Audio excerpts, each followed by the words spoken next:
ગુજરાતના રાજકારણમાં સૌથી ચોંકાવનારા સમાચાર સામે આવ્યા કે આમ આદમી પાર્ટીના દિગ્ગજ નેતા અને ખેડૂતોના મસીહા રાજુ કરપડાએ આમ આદમી પાર્ટીનો છેડો ફાડ્યો। આ સમાચાર આવતાની સાથે ચર્ચાઓએ વેગ પકડ્યો કે શા માટે આમ આદમી પાર્ટીને રાજુ કરપડાએ અલવિદા કહ્યું। શું ભારતીય જનતા પાર્ટીનું દબાણ હતું કે પછી આમ આદમી પાર્ટીથી જ રાજુ કરપડાને નારાજગી હતી અને સાથે જ તેમના કાકા રામકુ કરપડાએ જે ઘટસ્ફોટ કર્યો છે તેના વિશે જ આ વિડીયોમાં વાત કરવી છે। નમસ્કાર, ગુજરાત BS9 ટીવી ન્યૂઝમાં આપની સાથે હું ભગવતી વિશાવડિયા।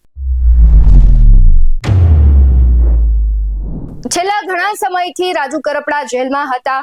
હળદરમાં જે આખી કડદાકાંડ થયો ત્યારથી લઈને અત્યાર સુધીની સફર દરમિયાન અનેક સવાલો ઉઠ્યા। રાજુ કરપડાને આટલા દિવસ સુધી જેલમાં શું કામ રહેવું પડ્યું? પ્રવીણ રામ છે તેના પરિવારને આમ આદમી પાર્ટીના જે નેતાઓ છે મળવા જઈ રહ્યા હતા, શા માટે રાજુ કરપડાના પરિવારને નહોતા મળતા? આ બધાની વચ્ચે અત્યારે રાજુ કરપડાએ જ્યારે રાજીનામું આપ્યું ત્યારે સવાલ મહત્વનો એ થઈ રહ્યો છે કે શું ભારતીય જનતા પાર્ટીનું રાજુ કરપડાને દબાણ હતું કે જો તમે ભારતીય જનતા પાર્ટીમાં નહીં જોડાવ અને આમ આદમી પાર્ટીનો છેડો નહીં ફાડો તો તમારા જૂના કેસ છે ફરી તેમાં તમારી તપાસ થશે અને ફરી તમારે જેલમાં જવું પડશે।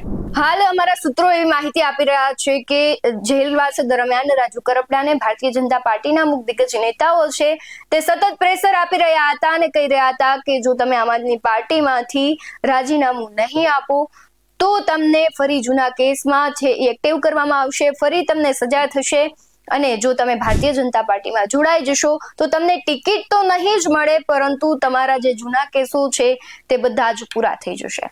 એટલે સવાલ એ થઈ રહ્યો છે કે શું રાજુ કરપડાએ પ્રેશરમાં બધા નિર્ણયો લીધા છે કે પછી એવી પણ ચર્ચાઓ થઈ રહી છે કે જેલવાસ દરમિયાન રાજુ કરપડા છે તેના પરિવારને ક્યાંક પાર્ટીના નેતાઓ નથી મળી રહ્યા અને જે પાર્ટીએ કામ કરવાનું હોય લીગલ ટીમે એ કામ નથી કર્યું, કારણ કે જ્યારે જેલવાસ પૂરો થયો અને રાજુ કરપડા બહાર આવ્યા ત્યારે તેમના ચહેરા ઉપર જે નારાજગી હતી, સાથે જ જ્યારે પ્રેસ કોન્ફરન્સ કરી ત્યારે ગોપાલ ઇટાલિયા પણ ક્યાંક ઢીલા પડી ગયા હોય તેવું લાગી રહ્યું હતું। એટલે શું જેલવાસ પૂર્ણ કર્યા બાદ રાજુ કરપડાએ પાર્ટીને કહી દીધું હતું કે હું રાજીનામું આપી દઈશ?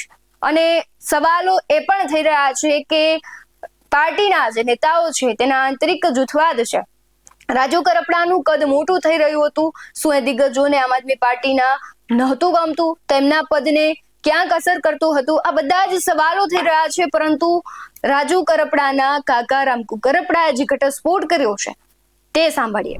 રાજુભાઈ કરપડાએ જે રાજીનામું આપ્યું છે તેને લઈને રામકુભાઈ આપણી સાથે જોડાય છે। રામકુભાઈ, રાજુભાઈ કરપડાએ હાલ આમ આદમી પાર્ટીમાંથી રાજીનામું આપ્યું છે, શું કારણ લાગે છે?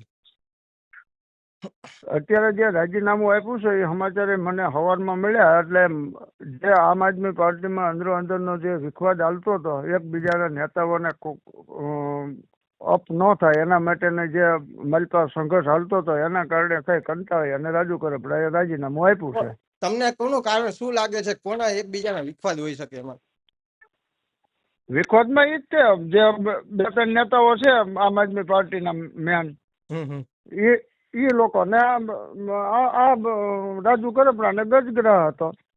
અને રામકુભાઈ, હું એ વાત કરીશ કે જે રાજુભાઈ કરપડા જેલમાંથી છૂટવાના હતા ત્યારે તેઓ આગલા દિવસે રાતે જ જતા રહ્યા હતા, બીજા દિવસે આમ આદમી પાર્ટી દ્વારા તેમનું સ્વાગત રાખવામાં આવ્યું હતું, પરંતુ રાજુભાઈ કરપડા આમ આદમી પાર્ટીથી નારાજ હોય તેવું આમાં સ્પષ્ટપણે દેખાઈ રહ્યું હતું, તમને શું લાગે?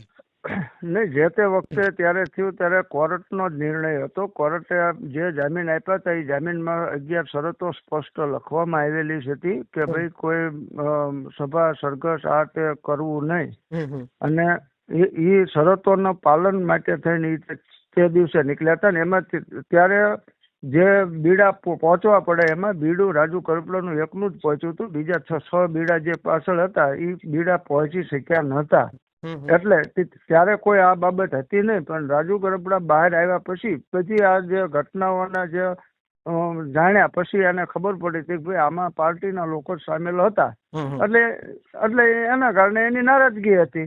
પણ આ રામકુભાઈ, તમને એવું લાગે છે કે રાજુભાઈએ જે આ લડાઈ આપી હતી બોટાદ કાંડમાં, જે ખેડૂતોને ન્યાય અપાવવા માટે લડ્યા હતા, તેને લઈને પણ કઈ અંદરો અંદર વિરોધ હોય અથવા તો વાંધોજનક લાગ્યું હોય અને રાજુભાઈ પ્રત્યે ઓલી કરી હોય નારાજગી?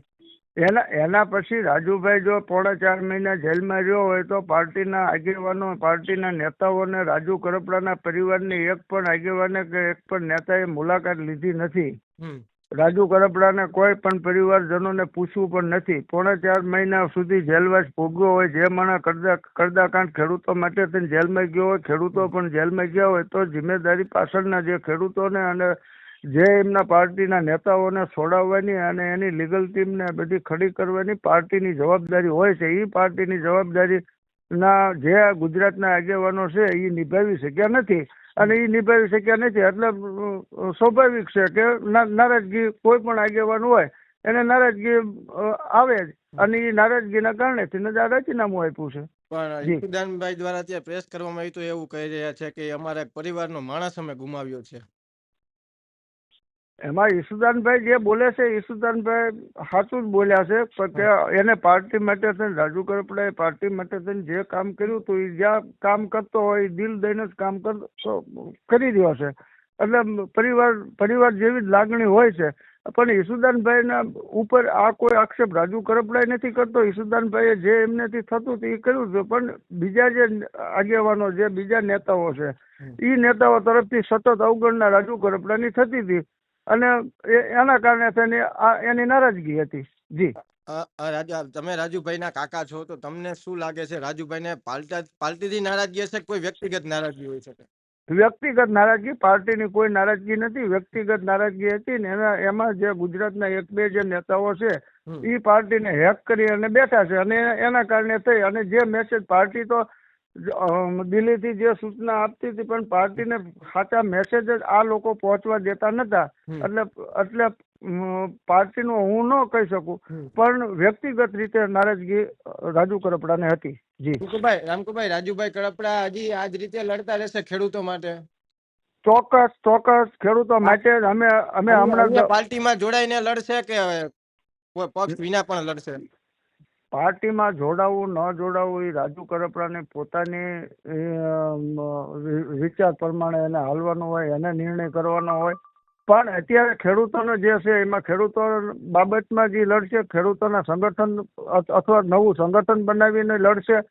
એટલે આગામી સમયમાં એને 10 થી 15 દિવસમાં અમે ખેડૂતોનું સંમેલન પણ બોલાવવાના છીએ, અને જે ખેડૂતોના પ્રશ્નો છે એમાં એ સતત લડત આપતા રહેશે. એમાં એને કોઈ પાછી કરવાના નથી. ખેડૂતોએ રાજુ કરપડાને પ્રેમ આપ્યો છે, રાજુ કરપડાએ ખેડૂતોને પ્રેમ આપ્યો છે, એટલે ખેડૂતો જે જોડાયેલા છે ખેડૂતોના પ્રશ્નો માટે એ સતત લડતો રહેશે. એમાં કોઈ પાર્ટીને બેનરની એને જરૂર નથી. એટલે એ નિર્ણય કોઈ પાર્ટીમાં કદાચ એને જોડાવવું હોય તો એ નિર્ણય એનો સ્વતંત્ર નિર્ણય છે, એટલે એમાં હું કઈ કહી શકું નહીં. જે પ્રમાણે દરેક પાર્ટીમાં આંતરિક જૂથવાદ હોય છે, એવું જ ક્યાંક આમ આદમી પાર્ટીમાં પણ દેખાઈ રહ્યું છે.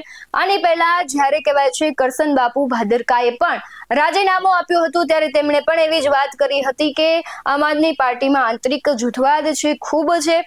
સાથે જ આપણે મોરબી ખાતે પણ જોયું હતું કે જ્યારે સભા દરમિયાન એક વ્યક્તિ છે ત્યારે રાજીનામું આપે છે, ત્યારે પણ એ સવાલ થઈ રહ્યા હતા કે શું આમ આદમી પાર્ટીમાં આંતરિક જૂથવાદ છે? આ બધાની વચ્ચે હવે મહત્વનું રહેશે કે આવતીકાલે રાજુ કરપડા પ્રેસ કોન્ફરન્સ કરે છે, ત્યારે શું નવી વાત કરે છે? પાર્ટી વિશે વાત કરશે, નારાજગી વ્યક્ત કરશે કે ભારતીય જનતા પાર્ટીમાં જોડાશે? શું તેને પ્રેશર હતું? આ બધા જ સવાલોના જવાબ આવતીકાલે આમ આદમી પાર્ટીના જે પૂર્વ નેતા હવે કહેવાય રાજુ કરપડા તે ખુલાસો કરશે. તમારું શું માનવું છે કમેન્ટ બોક્સમાં જરૂરથી જણાવજો. બાકી આવા જ વધુ અહેવાલો સાથે ફરી મળતા રહીશું. તમે અમારી યુટ્યુબ ચેનલને સબસ્ક્રાઇબ કરવાનું, અમને ફેસબુક અને ઇન્સ્ટાગ્રામ પર ફોલો કરવાનું ભૂલશો નહીં. બાકી નવી અપડેટ્સ મેળવવા માટે આપ જોતા રહો OBS 19 ન્યૂઝ. નમસ્કાર.